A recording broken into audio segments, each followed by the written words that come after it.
Hello, this is Storybooks channel. New videos are posted every day. Subscribe and click the bell. Who do you think you are? A trashcan will never be related to my son. Robert already has a worthy bride. And it is not you. These words, spoken by the father of a loved one, rang in Lisa's mind for a long time, and each was like a death sentence for her love. They were echoed by her mother's tired voice. Every cricket knows his own neck.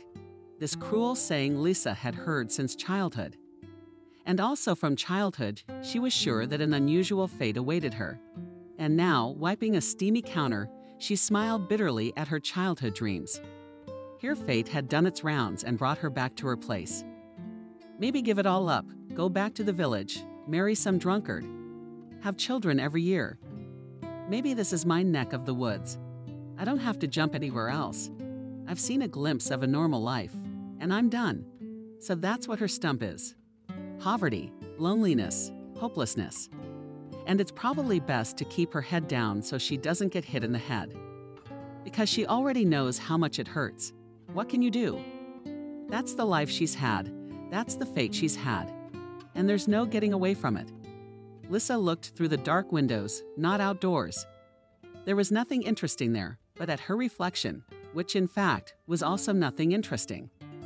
Well, yes, a young girl might even be pretty, if it were not for the black shadows under her eyes, if the thick chestnuts in her hair beautifully, not just tied in such a bundle. But who needs it? Lisa didn't use makeup for anything either. She didn't want to draw any attention to herself. She knew it wouldn't do any good. So what's the point then, if not to steal? You'd still be just another girl on the inside. Nothing interesting except her name. My father had to make that up. Elizabeth, yes, and the unusualness of it caused not the interest of others, but mockery. It's really funny for a country girl. Elizabeth, it's beautiful. You should be happy. You're Elizabeth, like a queen or something. And you'll have a very special destiny, because a name can make all the difference. Remember that. My mother only scolded in response. Your parents would have named you something prettier for a fool. So that you are not a king, but a decent man. So that you didn't drink every day at least once a week. Otherwise, he's got a good fate for a girl, which is a laughingstock.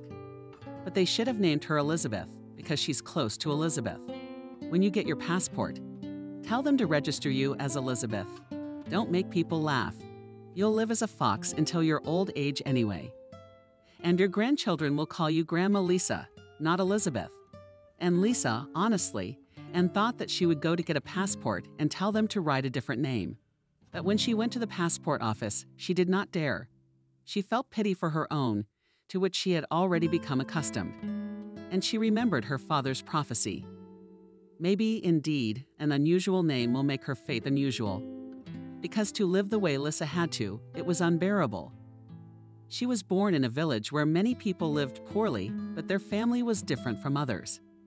The reason was that her father drank. He worked as a tractor driver and got maybe not so little, but his salary, or rather what was left over after spending it on booze, was enough only for food. And even that was the simplest of things. Mom was pregnant most of the time, or starting a little baby, so she had no time to go to work. At least she had time to do her chores, a vegetable garden and some pets. However, there was something unusual about Lisa, other than her name, since she was a smart girl and did well in school, knowing that this was her hope for getting out of poverty and a hopeless life. Otherwise, that's how her parents were. They didn't even make it through high school. After 8th grade, they left, started working. Her father, of course, completed some courses, became a tractor driver, and her mother was just a Friday at the farm until she got married and started having children. This was the fate Lisa did not want for herself, to learn to become a successful, educated, and intelligent person. Only in this way would she be able to live a decent life and help her family get out of this hopeless poverty. She felt pity for her parents and younger sisters. No, they must live differently. Lisa often dreamed of her future life, but few believed that the girl would achieve anything. Her mother kept telling her about her stump, and even the teachers laughed. Elizabeth was ours again without any fours. The quarter ended in laughter. The poor girl tries and tries. What's the use? From a family like that, you'll never make it in life, unless she finishes technical school or something. Or better still, a college. There's no time to waste on all these institutes, for which there's no money anyway. Yeah, they're her main bottle. And that the daughter will not even have money to go to the city. At least go to the worst school. That was out of the question. But Lisa dreamed. In junior high school, she decided that she would definitely go to college. In the nearby small town, she didn't think about anything more serious. But when she finished college, then maybe she would go anywhere, either to the capital city or abroad, and get a good job. And then all those who didn't believe in her would be able to see the error of their ways. And what was there for the poor girl to do but dream where she could escape from it? The drunken father again did not take care of the firewood. The dark electricity was cut off now and then for non-payment. At home, what else to take away the feeling of emptiness in the stomach? Only the notion of how she would soon live happily and richly, how she would help her family feed and clothe her mother's father's sister. If someone doesn't believe in it, that's their business. The main thing is that Lisa herself believed and was on her way to her dream. Her parents did not want to let her go. When Lisa graduated from high school, her mother started talking about the possibility of getting a job on a farm, taking care of animals. They're in a salary, and you can go home. What to take? Some mixed fodder for the chickens, or a can of milk? We'd all have a better life. What do you want? Like Phil, to whistle off to the middle of nowhere and forget the family. Phil, Lisa's older brother. Phil was also a victim of his father's ingenuity. It was a few years ago, after serving in the army, that he left his native land and apparently never remembered his father or his sisters again. According to rumors, he got a job in the city and even got married, but he did not come home and did not even write letters. No, Mommy, I won't forget. Don't even doubt that I will write to her, and I will come and send her money as I earn it. And when I go to work, everything will be fine. We'll repair the house. We'll pay off all the debts. What's good here? Well, don't let it get bad there. You know what they say, where you're born, you're good for nothing. And don't do anything stupid. Otherwise, you know it can happen. Katerina's daughter left to study and promised to earn money. And the result is that 2 years later, she returned to her children and without a husband. Now Katya and babysitting, you don't have to worry about that at all. Mommy, please believe me. I certainly will not forget you. And I will help. I promise. And why in Lisa's bright mind from the very beginning did not come to the thought of what she would live on in the city. Not only did she have to pay her tuition, she also had to pay for her dormitory, and eat, and if possible, clothe herself. After all, she left home. In what she wore, because her closet was, to put it mildly, not rich, and a lot of things were just the two of us with my sister. She could not go away and leave her with nothing. But Lisa was too happy to get out of the village to think about it. It seemed to her that a new life would begin, and at once everything would be all right. In the material matter, apparently, she had to think first. She managed to get into the state finance department of the institute without much effort. After all, she was a medalist. But what was she going to live on? That turned out to be the hardest part. The answer to the question seemed obvious. She would need to find some kind of a job. Otherwise, it was a long way to go. A job was soon found. Miranda, the owner of a small cafe, located near the institute. One day, she invited Lisa to do the dishes in the evening and to clean the lard. After the girl complied, the hostess paid her a small sum of money. In addition, gave a couple of points with the unrealized salad and praised her. And you did well. You did a good job. After all, I often invite students so they often have to redo the ineptitude. So you, if you need to, come to me in the evenings. The pay, of course, is so-so. But I also have work for the area and can be fed. Don't think it's not leftovers. They just made extra salads. Today they are good, but tomorrow you have to throw them out. That solved the nutritional problem. In addition, there was a little, but money. And soon Miranda took Lisa to a full-time part-time job. Life became easier, although time for rest became less. During the day, the girl studied, in the evening washed dishes, and at night she read and did her homework. And then the dormitory superintendent announced that the rent was doubling, and that measures for non-payers were tightening. The students rioted. Were they out of their minds? What's there to pay? We'd have to pay extra for living in extreme conditions ourselves. There's no water. The walls are crumbling and the ceiling is just about to collapse on our heads. What can I say about the furniture? It's older than we are. And they charge like a grand hotel or something. But these conversations were mostly held in the rooms. Because who could complain to the students? And the commandant had one answer for those who do not like it. They can leave at least now, we do not keep anyone. But if for someone this increase in fees was just a nuisance, for Lisa a disaster, she could not turn to her parents for help. So it was necessary to look for a second job. But where? For advice, she turned to the same Miranda, who volunteered to help. Well, what kind of job? I know a guy who owns a bar down the street. I'll ask him. He's always having problems with cleaning and stuff. And you're a good, trustworthy girl. I'll talk to him. Maybe he'll take it. Lisa, of course he did. True, there was more work there than at Miranda, but the pay was good too. The job was night work until 7:00 a.m., and classes at the institute started at 8:00. She had time to get ready and even to take a shower in the staff room, but there was no time for sleep. Before, she would fall asleep instantly, if only to take a horizontal position, but now she did not need that luxury. Lisa fell asleep even in the streetcar on the way to the institute or to work. Didn't seem to be much of a problem. Dozed off.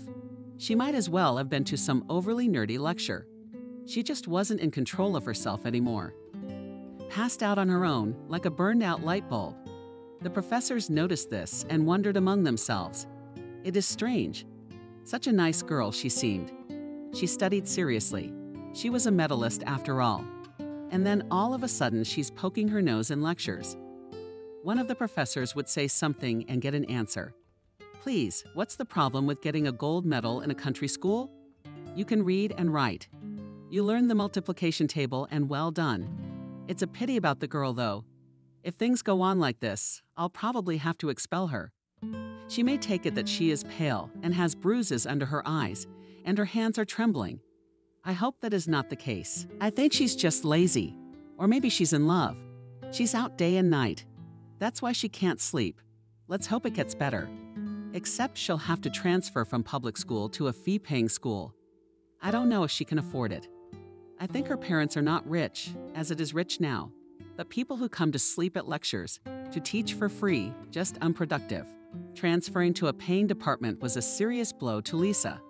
She understood that it was very hard for her to study even now, and it was only going to get harder, but she couldn't quit either. It was necessary to look for a third part-time job, which would also pay for school. I had to make it. I had to overcome. If I had to drop out, I would seriously let my family down. And the embarrassment would not be insignificant. Resolutely, she thought.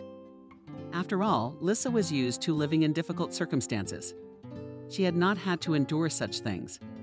Besides, such a busy schedule had its advantages. She did not notice her loneliness. Didn't feel that some of the charms of college life were passing her by.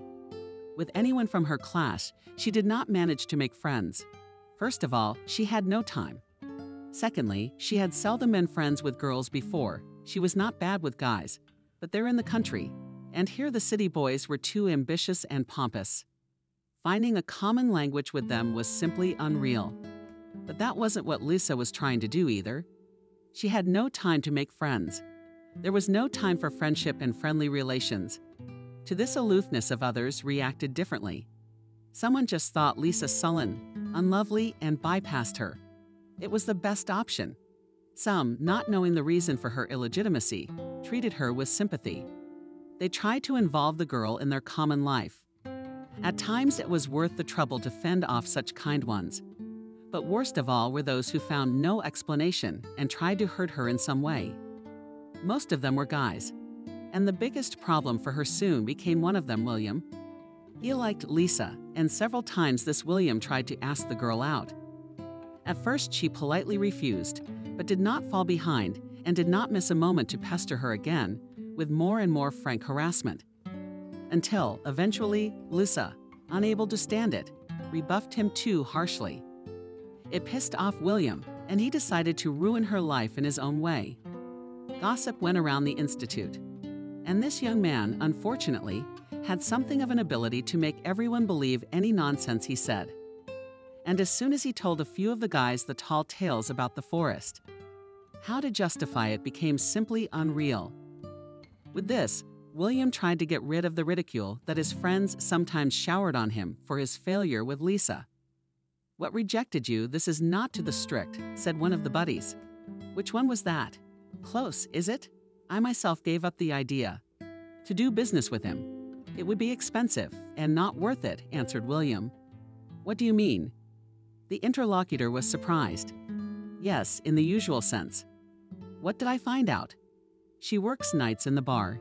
Do you know what girls do at night in bars in the new one? She ain't the one that's been spreading water on her. She's the one who sleeps at lectures and walks like a jam. But you'd never think she'd be that kind of girl. And you wouldn't know it from the way she looks. At least not by the way she's dressed. She walks like a beggar. Do you want her to wear the same outfits as she does for work and lectures? Although it would be nice to liven things up a bit, but I think the lecturers would be against it. And so she has a noble disguise. It's like a gray mouse. You just slip in and out of the water, and in the evening it transforms. And it's not even about the money. She doesn't charge much, I guess. But you know, I wonder if she's sick with something bad. She looks so much for the obstructions. That's a bit too much. You've gone too far. If it had come to that, she probably wouldn't have studied.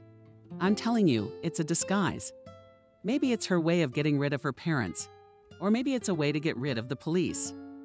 I say, I'm a student at school. All do not sleep or eat well. No time. And she really has no time. But for another reason, she is not seen in the dormitory. She sleeps there once a week, and that's it. And after this conversation, and went rumors, which some did not believe, but just laughed, and some took it very much with confidence, and even invented their own details of Lisa's adventures. And here her business has come as well, to the right place. Absolutely no time she was paying attention to oblique glances. Giggles whispered behind her. She just didn't notice them. If people want to make things up, they make them up. There was nothing to be done about it, not to be distracted by nonsense, especially since Lisa soon found a third part-time job. Many would say that such a rhythm of life will not do any good, and they would be right. The girl had completely forgotten what sleep and rest, not to mention good nutrition. But there was no other way out anyway. If she paid her regular tuition, she would be expelled. The same would happen if she failed. But here she was already relying on herself to study. Lisa tried to keep her job. She found not the easiest one as a hospital nurse. However, for Lisa, such work was not new. In the village, all the order in the house lay on her. Her sisters were young, and her mother was not up to cleanliness and beauty. She didn't even notice the mess. So clean, make a mess clean Lisa was not used to. She heard about the vacancy by chance and decided not to call and went straight to meet with employers so that no one had time to intercept the place, which she really needed, and she got it. But there was no time for sleep after she started working at the hospital. But there was money, which Lisa did not spend. She put aside to pay her tuition. If it were not for the constant fatigue, she would have even liked this job. The hospital staff treated her well. Seeing the diligent girls, the work was quite hard, but the salary was more than in both bars combined. So she put her job at the hospital first, negotiating with other employers so as to fall into the hospital's not the most convenient schedule. She had both night and day shifts. Seeing how tired the girl was, the older nurses sometimes let her take a nap during the workday. Lisa always refused. She is not accustomed to passing their work on to anyone, but women sympathizing with her persuaded her, at least for a minute nothing will happen if you sleep for half an hour, and you immediately feel better. You'll see. Look at you. You're all green already. I don't care. I don't mind cleaning the extra room. I can rest at home. I live alone, and I don't have any other job. Lisa was loved not only by the nurses, but also by the patients. The head nurse, Kelly, often invited her into her office for tea, and even the doctors politely greeted the girl in the corridor. In short, Lisa was quite happy with life. and the fact that she had sometimes 2 hours a day to sleep did not bother her too much. She needed the money, so she earned it. So you learn, then we'll live, she thought, fleeting girl, as she had no time or energy left even for dreams. One day, when Lisa was cleaning the floors in the emergency room, suddenly there was a commotion. One of the nurses dismissed the girl. Now we have a heavy wheeler from the accident. There will be no time for that. All the same, we'll have to wash these bye-bye. Lisa took the bucket. She stepped aside, and then a stretcher was hurriedly wheeled through the open door, with a young girl lying on it, despite her terrible condition. It was obvious that not long ago she had been a real beauty. But now her thin, delicate face was distorted by suffering, stained with blood. The beautiful, expensive costume was torn. The girl was unconscious. Following the stretcher was a young boy, very much like this girl, rushing along. Also handsome, but not girlish, but masculine, brutal in beauty. He probably suffered at the same time as the girl, but much less. And despite the situation, this guy didn't look bad. Even his perfect haircut was intact, and there was no visible damage on his face. Even his big brown eyes burned with more than just consternation. They radiated confidence in himself and that everything would work out. Please save me, it's my sister. My father will spare no expense. Please do whatever you can. Alona, can you hear me? Come to your senses, the young man said. Take care of him. He's hurt too. He must be in shock, shouted the nurse. And the boy was taken aside to be examined and to decide what kind of help he needed. Lisa herself could not understand why she, who has nothing to do with medicine and is not able to help, suddenly froze at the sight of the couple or just one person. But she could not stay in such a daze for long, and she had to do her job. The injured girl was taken to the operating room. The doctors took care of the boy. She, on the other hand, began wiping the floor. Blood-soaked, bleeding from a gurney. Lisa had often seen similar scenes in the emergency room and in the wards. But for some reason, this particular case struck a nerve, and she, even after finishing work, continued to think about the girl and the young man. She asked the nurse, was it possible to save the victim? And she answered that yes, the girl was alive, and the young man's injuries were not dangerous at all. The next day, Lisa was able to find out more details about the couple from Kelly. These two and our local deputy's kids. It seems that he sent them to the capital to study, but for some reason they ended up here. By car, of course. So they got into an accident. And it wasn't their fault, it seems. And even if it was, their dad would have cleared it up. He got a call last night, came straight here, and made a big fuss. Of course, for his own daughter, he'd do anything. He wanted to take her right away and take her to some fancy clinic, but our doctor wouldn't let him. But it's really dangerous to move her now, let alone take her somewhere. And the guy stayed here next to his sister. He wanted to be. I've seen this deputy on TV and more than once. And they wrote about him in the newspaper. I didn't even know he had such grown-up kids. He looks so young himself. Why wouldn't he look like that? A deputy. And they don't have the same salary as we do. Neither is the job. He probably does not wash the floors at night and rests 5 times a year at expensive resorts. That's how he looks. And you're right about his family, aren't you? I haven't heard anything. I didn't know he had one either. Somebody probably hid it on purpose.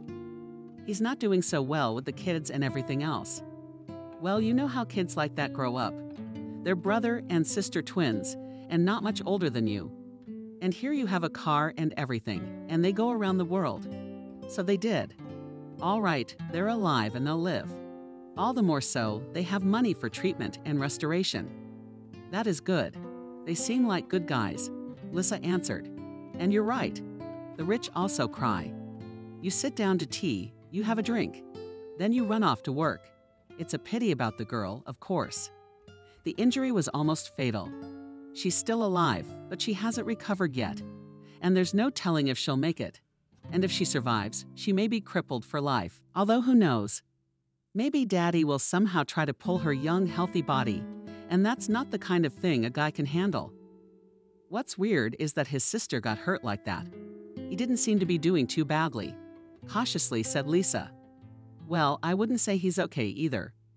Broken arm, some kind of internal injuries, some kind of a rib, and he's lying down now.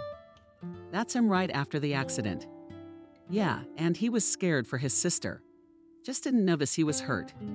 And then I think he even started bleeding internally. However, I don't know. I didn't find out.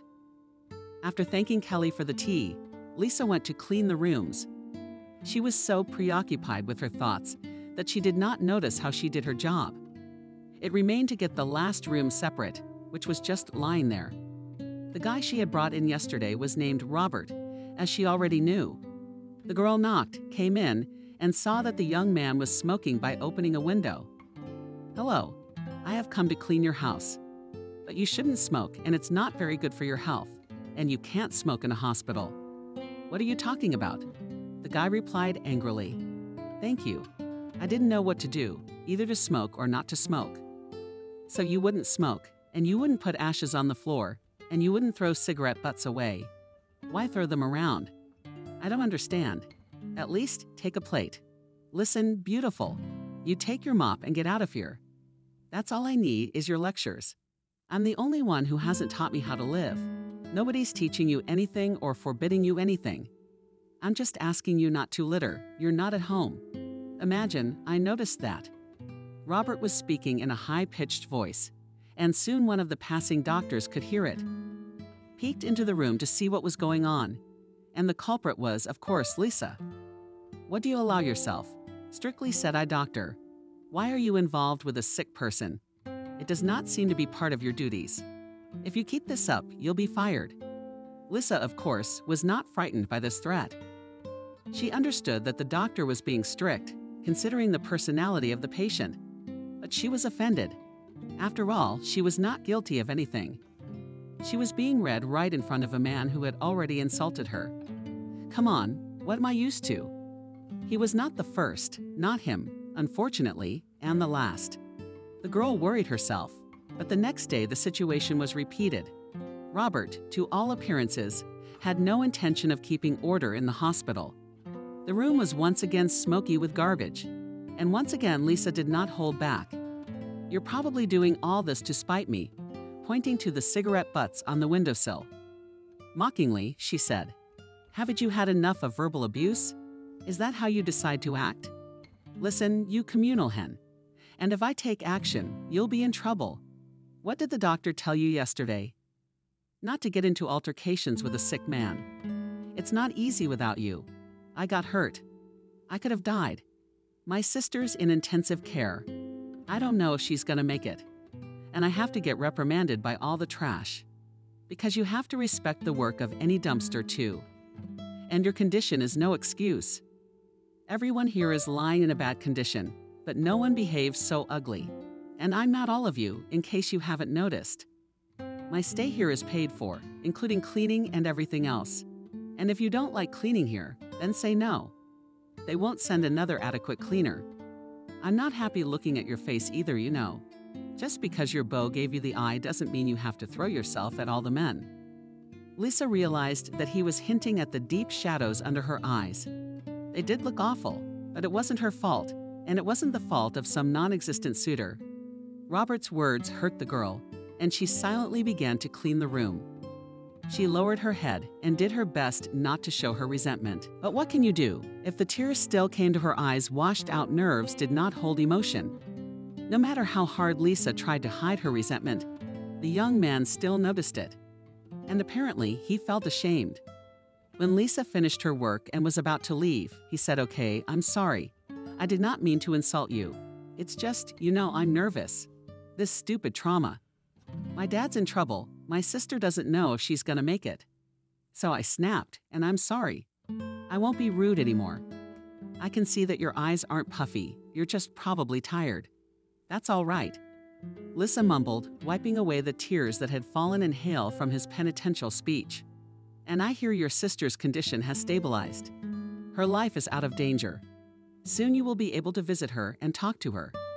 And she, picking up her work instruments, quickly left the room. Robert was discharged 2 weeks later, and the whole time she and Lisa didn't talk. She would just come into the room, say hello. She'd do her chores and leave, but sometimes she'd catch a glimpse of the boy, a glance that flickered. And she looked at him the same way, trying not to give herself away when she heard he was being discharged. The girl even rejoiced. At last, this nonsense would be over. "You're dreaming, girl," Lissa said to herself, "not about you guys. You yourself next to him. Imagine, as he put it, a wet chicken or what?" Well, she is. But no matter how she talked herself and was sad, she also realized that it is unlikely they would ever see each other again. Alona, Robert's sister, was still in the hospital, though no longer in intensive care. She had been moved to a ward because her condition was improving while she was in a medically induced coma. Lissa mopped the floors of her ward daily and talked to the unfortunate woman. Confident that Alona hears and understands everything, which means that her brain is responding, giving signals to her body, causing it to heal. Whether that was true was unknown. But Lissa was pleased to think that she had done something useful for a man at risk of disability. What she did not know was that her monologues were sincere and touching. Often Robert listened as well. After all, he was in the room next to her, and the rooms communicated with each other. Robert realized that Lissa was not just a tortured nurse. She was actually an interesting girl, determined, kind, and strong. Their next encounter after discharge was entirely coincidental. One day, Lissa was returning from work and saw her classmates outside the restaurant. Seeing Lissa, guys and girls surrounded her and began to invite her into the hall, just to sit with them, to have fun, to finally take part in at least one event. What do you say, Lissa? How many years we studied together, and you're still like a stranger. You'll never be caught, never be invited anywhere. You can't do that. Come on, let's go. Sit down for 5 minutes. All right, I'll sit with you for 5 minutes. I'll have a coffee and then I'll go. Promise you won't hold me up. I really don't have time. I'm very tired. Hooray! Lissa agreed to keep me company. The ice has moved. Joyfully rumbling students, drawing Lissa with them.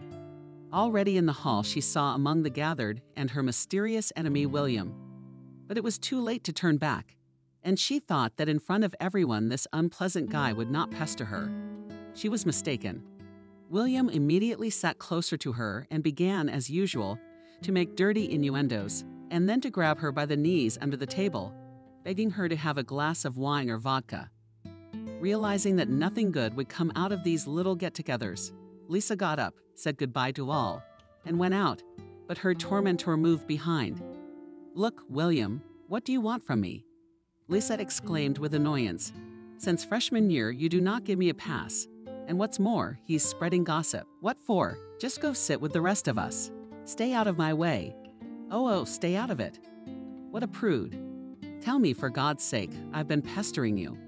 Aren't you the one who's been making eyes at me all the way? All right, don't pretend. I know where you're rushing to and from work. Why are you so tired? Or maybe you've served too many people today and you don't have the energy anymore. Stop it, you idiot." His girlfriend smelled it, but William did not think to lag behind. He grabbed Lissa by the elbow and turned her against the wall. He turned to face her himself, putting his hands against the wall so she couldn't get away. "Stop trying to make a fool out of yourself in front of me. You may have fooled anyone else, but not me. I know all about you too." He smelled nasty, of alcohol, tobacco, and sweat. His oily eyes stared at her body. She knew he was about to let his hands fly, but she could not cry out for help, and who would stand up for her? But just at that moment, Robert walked past. He had visited his sister, and was now on his way home from the hospital, where his father was waiting for him with his constant criticisms and sermons. He did not even recognize Lissa, who was in such an unpleasant situation, and when he did, he quickly walked over, took William by the shoulder, and turned her toward him. "What is going on here? Why aren't you letting the girl pass? And who are you? There are two people arguing. The third does not interfere. That's my woman. I do what I want, and you can go your own way." "Robert, help me get rid of this scoundrel," Lissa asked. "You know, we have nothing in common. He just drank. Although he's no better when he's sober. He's my classmate." "All right, Lissa. I'll take you to your classmate and we'll talk. I have to explain to him what's what." Robert answered and took William aside. Lisa could not hear what the young men were talking about. But William quickly retreated. Robert, on the other hand, came up to her and took her under his arm. "Let me walk you out. Don't refuse." "What else could it be? It's late." "Thank you very much. Actually, I always come here after my shift. Nothing bad ever happens. It just happened this time." There were some classmates celebrating at the restaurant. And William saw me too, and he got attached. "Don't you want to sit with your buddies?" Robert asked. "No, I'm not a fan of all these parties. I don't even know everyone. We've been at school together since freshman year. It just so happens. I just don't have the time." "Yes, I already know that you're a busy girl and unusual. And I'll walk you out anyway." From there, they walked together, talking all sorts of things. And Robert suddenly realized that he was very interested in talking with Lisa. She wasn't like all the girls he had known before. She's so much better. They reached the dormitory fairly quickly, but they didn't want to part. It was even a little scary to go their separate ways. Everyone thought, what if we don't see each other again? Robert the First dared to ask Lisa for one more meeting. "Don't think of me as a molestation on the hills like that. Nothing like that is going to happen. I would just like to talk to you again," she answered with pleasure. Thus began the acquaintance and communication between Lisa and Robert. The girl did not immediately take all the attention she was receiving seriously. She understood perfectly well that such a relationship had no future, who she was and who Robert was. She did not even admit to herself that she liked this guy. And not just liked him. She had fallen in love. But what's the use? A dishwasher happy with leftovers, and a nurse accepting chocolates and small bills from relatives of the sick. Falling in love with a man from a wealthy family into the son of influential parents. What to do if her heart begs for love? If she believes in a man who is not just courting her, not just presenting himself as the very William. No, Robert behaves very differently. How not to believe his special relationship to her when he stood up for her like that, saved her from the harassment of an unpleasant man. Who, when has ever stood up for her? Not even as a child. By the way, after that incident, William left her alone, and now he just politely greets her when we meet. And there was no more dirty gossip either. Either they dried up on their own, or someone tried to stop all the unpleasant talk about her. Life has become easier and more pleasant. And thanks to what? Because she'd met Robert, and it was already suggestive and made her more and more attached to him. What an effort it had cost Lisa not to show her attitude toward the young man who courted her and liked her. She did not refuse to meet with him. But these meetings were not like a love date. Lisa allowed only to walk her home, to shake her hand goodbye. Robert, of course, hoped for more and sometimes wondered, "Tell me, Lisa, why can't you give me just a little more time? Am I so disgusting to you? We could go for a walk in the park, we could go out. You just say the word, I'll get you any ticket you want. You want to go to the theater, you want to go to the conservatory or whatever. We could even go to another city or take a walk in the country. The weather's fine right now." "Thank you, Robert. I'd love to, but you know I don't have time. I'm a little behind in my studies, so I have to catch up, and that's not easy. Excuse me, please. And I don't see any future in our relationship. Oh, don't get me wrong. I don't expect you to propose right away. Are we getting married?" "Of course not. It's not possible. Not at all. Basically, it doesn't allow you to dream, to make plans. And without that, a relationship is just bullshit." "Why not? I mean, why can't you make plans and dream?" "On the contrary, I dream and think that someday we'll be together for real. You believe me, I'll prove to you that I'm capable of real feelings. In fact, it's not like I've ever given you any reason to doubt me." "Okay, but you have to admit that only time will tell. I'm not saying we'll walk from the institute to my house until we retire either. But understand that I'm going through a hard time right now, and I really don't have time at all. I believe that you are a serious man and capable of any feelings. But I'm sorry, I can't answer your desire right now." Lisa was still worried that Robert would inevitably start asking about her parents at some point. He knew that she lived in a dormitory, that she was rich and had to support herself. But that was only one side of the issue of her father being the village drunkard, and her mother, a work-weary and ugly woman. Robert didn't have to know at all. When she left her relatives' home, she did not visit them and communicated with them seldom. In the first place, it was expensive, and secondly, the relatives were waiting not so much for Lisa, but for what she could bring her younger brothers and sisters. We need to bring candy, city toys, clothes. It would be a good idea to throw money at her parents, and she would come empty-handed. She just will not be understood there, and even she will be offended. Why did you come if you have no money? There was also talk in the rare letters. All about the same at the sight of that came this. And we have potatoes, beet, we will share with you. It was a shame at times to receive letters from my mother with half-written remarks. And here is how our father, drunkenly, called you by that name, how you grew up. You're so not your own. And I wanted to name you after my grandmother. And her grandmother was a hard worker. She didn't leave the house without knowing where she was going. I thought you'd grow up to be my helper, but you didn't have time to learn. So you flew off with your tail between your legs. And now you're not going to help me or anything. You live in the city by yourself. Good for you. And we're here to disappear, and you're living in the city. Molly sent me a doll for my birthday. You wouldn't want a pair of rubber boots. I'm ashamed of people. Other people have children to help, and so on. Was she sorry for her mother? But I was also offended. What did she think? That money was lying on the sidewalk in the city. Bend over and take it. And that she has to save money for a doll and for these boots. Refusing to take the streetcar once more will not go by streetcar. Will run on foot. One day on her shift, Lisa was doing her usual chores at the hospital. Suddenly a nurse passing by said to Lisa, "You're the one with the noticeable last name. On an empty stomach cannot pronounce it. We got an RL in here too. Is it Kevin? Not a relative. Kevin. Where is he now? They put him in room 16 with the chiefs, I think. Look it up. Maybe he's just a namesake. Where else would you find a last name like that?" Lisa ran to room 16.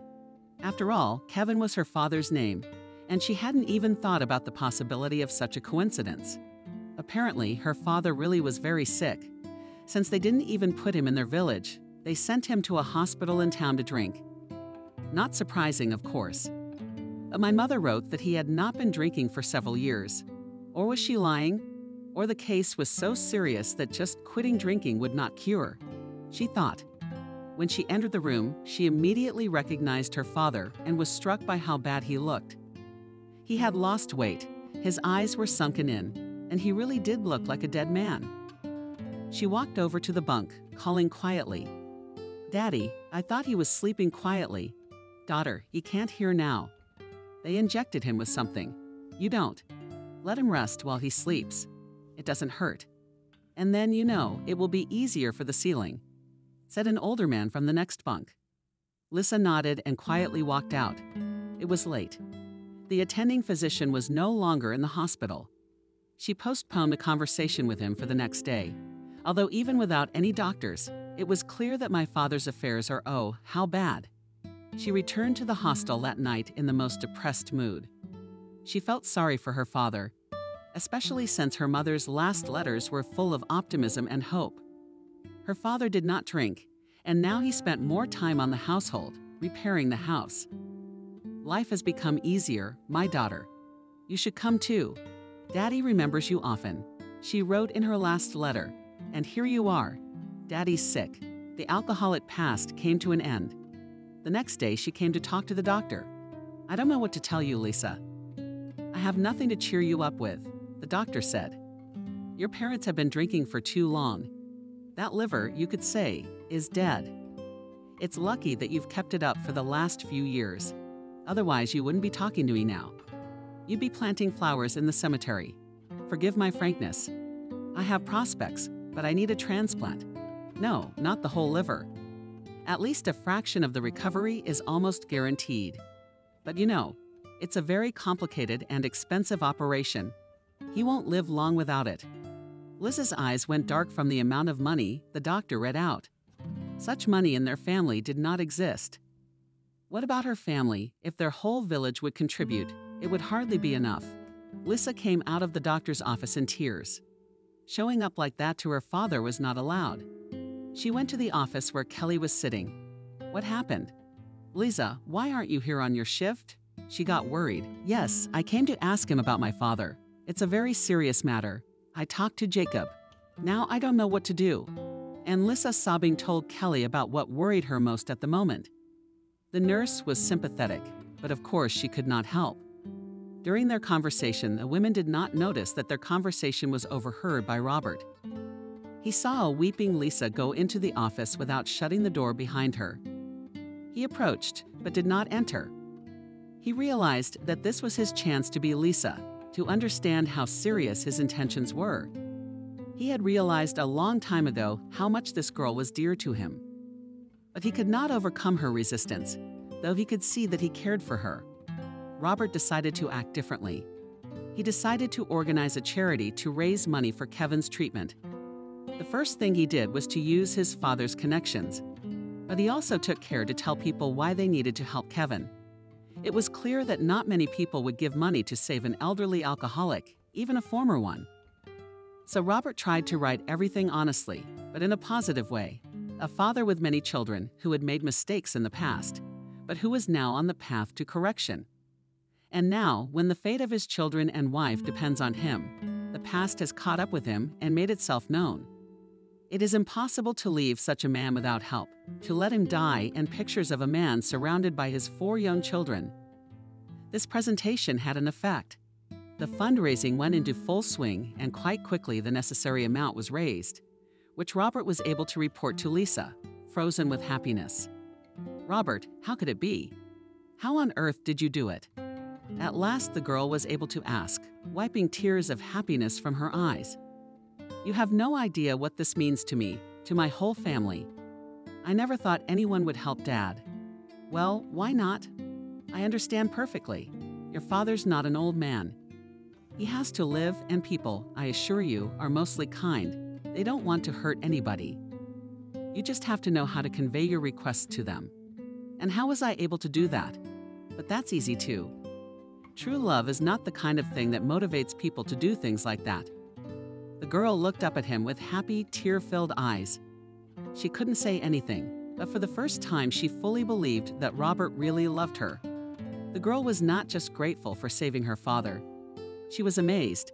No one had ever treated her with such sympathy, such willingness to help. And now her father would live, he would be healthy, which meant that her mother and her younger children would have hope for a better life. Robert, did you see how Lisa's attitude toward him changed after he paid for her father's surgery? It wasn't just gratitude. Their relationship had become more intimate.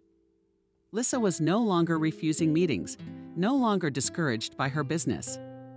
Yeah, she didn't want to do that. They were finally able to spend time as real lovers, which in fact they were. The girl was happy, and even reproached herself for refusing her boyfriend for so long. After all, so much time was lost. Who had stopped her from being happy before? Their walks around the city and the suburbs often ended in a small hotel where they had a wonderful time together. And it was no surprise that their relationship became known to those around them, including the young man. Charles wasn't just unhappy with his son's behavior, he was furious. There had been no warehouse with Robert since he was a teenager. And as soon as he graduated from high school, his father's business got even worse. He didn't want to continue, you see. He has his own plans, but a plan is a plan. But you have to listen to the adults too, especially since you depend on them for everything. Charles did his best for his children, but that his efforts often did not lead to the desired result. But before his father could breathe a sigh of relief, another disaster struck. Robert had the idea of getting married. Charles knew about it, quite by accident. He decided to take his daughter from the local hospital and move her to a private clinic where the girl's recovery would be much quicker and guaranteed.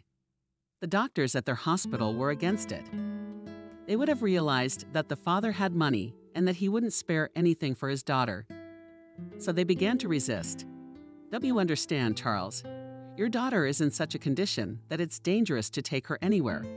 It's not that dangerous. She's been seen by our doctor and she's on the mend, for which I am very grateful, but I'm not going to leave her here for long.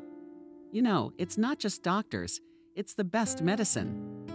There are nurses there, not just Aunt Modi, but trained nurses who know everything. They have all the conditions for Alona's fast rehabilitation. And you have no swimming pool, no gym, and the girl will need all that in a very short time. All right, I have no right to keep her in our hospital, and I'm not going to do that. But you must sign a receipt stating that you have been warned of all the risks and that you take full responsibility. Naturally, I did, Charles assured me. He wrote everything that was required of him and went to see his daughter. Near Alona's room, he stopped to remove the paper wrapping from the bouquet and listen to the conversation. In the room, he was talking with another girl, either a friend or a nurse who had come to visit. At first, Charles decided to wait. Not to interrupt this girl talk after all. The daughter must have missed her. How long could she lie alone in the hospital? Her companion was saying something about love to some guy. Yes, I love him. A sweet girl's voice sounded sad, obviously not her daughter's. And he says he loves me. But you know we don't stand much chance. Why, Gusty, exclaimed Alona. You're wrong. Since you both love each other, what obstacles could there be? What would your father say? The woman I was talking to answered. You understand that he will say at once that we are not a couple. Who am I? You're Robert's sweetheart. Daddy will just have to accept his son's choice. I, for one, think the same way. If I fall in love with someone, I won't expect any approval, especially if I know he loves me too. Now these words were already bothering the father standing outside the door of the room. He suddenly heard about the plans from his son and daughter. Plans that did not suit him at all. But he did not give himself away. Why show that he overheard the girls talking? He deliberately stomped and knocked loudly on the door, as if he just arrived. When he heard the response, he came in. Hello, my daughter. How do you do? He said to the pretty girl. Are you a nurse? No, I am a nurse. She timidly replied and picked up her belongings and slipped out the door. Charles did not say anything to his daughter about what he had heard, although he tried to get her to open up, talked about her son, about his affairs, but she deftly avoided the conversation. However, from what the father heard, it was clear that his son was going to marry a nurse. It was completely unrealistic, even considering that the girl was pretty. Charles had no difficulty in finding out more about this nurse, who turned out to be a student, and about the nature of her relationship with Robert. Everything he learned did not please the father of the potential bridegroom very much. He wouldn't object for a minute and would never interfere in his son's affairs. He would even have been happy with Robert's wedding, but on the condition that he didn't exercise, and he would marry the one his father had his eye on. What, he wondered, did he not like that gorgeous girl from a fine family, educated, intelligent, beautiful? And for business, such a marriage was the best you could think of. But no, it would be too easy for Daddy. We're adults, we're independent, we can find our own bride. He found some penniless student with no clan or tribe. I guess he decided to live his whole life from paycheck to paycheck, counting pennies. Charles met Lisa on her way out of the hospital. Wait, Lisa, I need to talk to you. He called out to the girl. She stopped, looked around, and froze with fright, like a rabbit in front of a boa constrictor. But Charles was amazed. He felt both amused and sorry for the whole. I dream of being related to him some more. I heard that you're friends with, shall we say, Robert, my son. Is this true? Yes, Lisa replied. That's good, of course. But I've also heard that you have a kind of love affair. You could say so. Lisa answered more firmly. The fright was gone, and she felt more confident. Well, it's a wonderful feeling. Nothing against it. I was young myself, and I know what love is. The man grinned. The only thing I would like to warn you against overconfidence in this situation. Perhaps you already think that you are in a serious relationship, that Robert will eventually propose to you. You'll be married, and you'll be together until the grave. Well, let me tell you, it's all a pipe dream. I didn't say any such thing. What am I dreaming? That's my own business. And Lisa's voice was no longer only firm, but sharp. But be polite, honey, I'm still older than you. Well, as the father of your supposed fiancé, I can tell you that there can be no serious relationship between you. Robert has a fiancée, and he is in a serious relationship with her. There's already a lot of talk about getting married soon. Look at these pictures, they were taken quite recently. You can see that from the surroundings. He showed the girl some photos on the screen of his phone. There really was Robert standing there, hugging another girl and looking at her tenderly. Lisa looked away. I don't understand why you're telling me all this. I have no plans for your son. Don't you worry. I'm not going to take him to that girl. Let them be happy. Tell him so. You're a smart girl. That's a good thing. I understand that I'm probably ruining some of your dreams, and I'm willing to make up for the trouble I've caused you. I can pay your tuition at the institute, and I can also help you get a place to live as soon as possible. Thank you. I do not need anything from you, cut off Lisa, and turned around went away. So, poor but proud, muttered after her dressed man. But stay with your pride.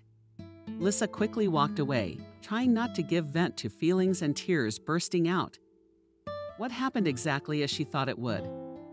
It is true that she was not indifferent to her, but he will not oppose her father. He will marry the one Charles chooses as a result. And that girl in the picture is not just pretty, but well-dressed and well-groomed. Surely such a girl has not washed a plate for others in her life. That's the kind of bride a rich man should have. And if so, it remains for her, Lisa, to meekly step aside. If only for the happiness of her lover, Lisa left him, abandoned him, and told him that she never loved him, that she had cheated him. He still remembered her sad voice. Are you sorry, Robert, that I deceived you? I didn't mean to. I just didn't know how to thank you for what you did for my father. I realize now that I can't lie anymore, so we won't see each other again. I'm sorry, please, you'll still be happy, I'm sure. But without me. The treatment at the private clinic did him no good, and soon she was finally discharged from the hospital at home. She went into her brother's room and asked, "And yet tell me, what has happened to you with Lisa? Is that any of your business?" Of course, I'm not going to get involved. I just want to meet her. She and I were friends, and it's so weird that she quit the hospital without telling me anything, but she quit on me too. Without really saying anything. I just don't like her. Get out, Robert answered. I guess I must have done something to offend her. What could I have done to her? Let's get this conversation over with. There is no Lisa. She spit on us and left. No, I'm sorry. You're the one who's willing to believe any nonsense. I'm not. I have to find out what really happened. My sister answered and left the room. What is there to find out? Thought Robert. There is nothing to find out, but at least you're not in so much pain from the separation. I don't know how to live anymore. But Alona knew she already had a plan by which she would find Lisa and find out everything. She went to the very hospital where she worked and decided to go not to the orderlies, who really probably didn't know anything, but to Kelly, who communicated well with Lisa and was generally a kind and active woman. That's who Alona went to with her request. I can't stop communicating with Lisa, so please give me her address, her phone number, or something so that I can find her and talk to her. It is very important. The address is probably in the personnel office. Kelly answered, but there's nobody there right now. So the only thing I can tell you is where does she work? There's a bar. You should go in there. I'm sure you'll find out something. That's what she did. She went, and she got lucky at the bar. She met a fox. The girls rushed to each other like old friends. Lisa is shameless. How could you leave without saying goodbye? I waited for you. I looked for you. Barely found you. Thank you. Kelly told me. I'm sorry, honey. It was the circumstances. I couldn't help it. Lisa explained. They sat down in a secluded corner, chatting about their own things. Okay, she left me. Circumstances and stuff. And what happened with Robert? That's what I don't understand. You told me the day before that you loved him. All of a sudden, circumstances. I'm sorry, I can't talk about it. Alice turned gloomy. Their circumstances will be even more serious. Well, stay with your circumstances. Alona changed her face. Just know that you almost ruined it with your refusal. Do you have any idea what he's become like? At first, he was just gloomy and sad, and then even worse. He started drinking. He got into some kind of fight.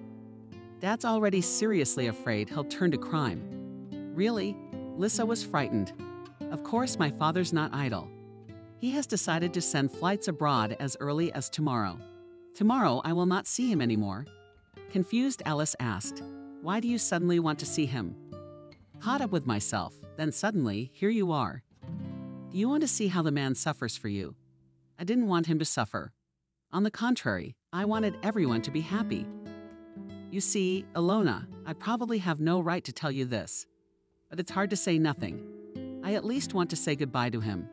Your father met with me and asked me to leave him alone. He said that he has a good bride, beautiful, smart, rich from a good family, and me to step aside and not disturb them. I obeyed him. Please take me to Robert. I must see him and explain myself to him. Otherwise he'll go away and spend the rest of his life thinking I was mean to him. That's crazy. Is that the way our daddy decided to arrange things in your life? Well, business. Well, he's always been like that. What about Lisa? Tomorrow we'll go to the airport together. You can talk to Robert before the plane leaves, and then we'll see what will come of it. Thank you, Alona. I thought he really loved someone else. Charles showed me pictures of Robert with a girl. I don't know where he's taken pictures with a girl. I don't know what kind of girl it was. Talk to him tomorrow and everything will fall into place. I hope Robert's not throwing out any numbers. He hasn't been himself lately. The next day, the girls rushed to the airport. Only her father was supposed to see Robert off. But how could he interfere with the two lovers' farewell? Since the young man was leaving anyway, Charles had nothing to worry about. And it should have happened. It seems they were too late. Either Alona got the time wrong, or something else happened. But when they ran into the airport building, they heard the plane Robert was supposed to land on was already taking off. Didn't Alona groan in time? Lisa sat down on the bench and wept. She had missed her last chance to see the person she loved. That was it. Robert had flown away, and nothing could be undone. Alona was sitting beside her, hugging her friend, and suddenly someone else's arms were around their shoulders. The girls looked around. It was Robert.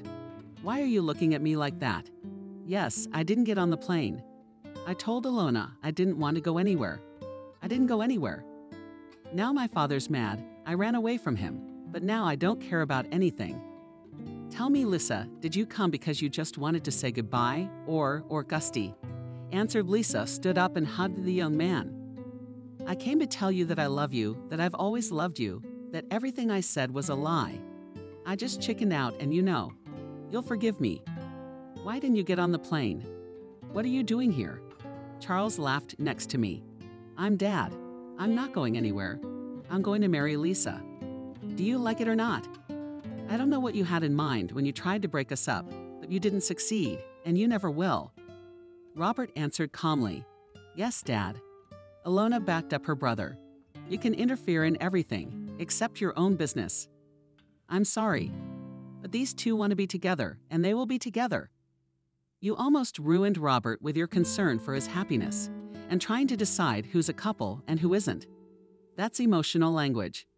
Robert and Lisa didn't hear it anymore.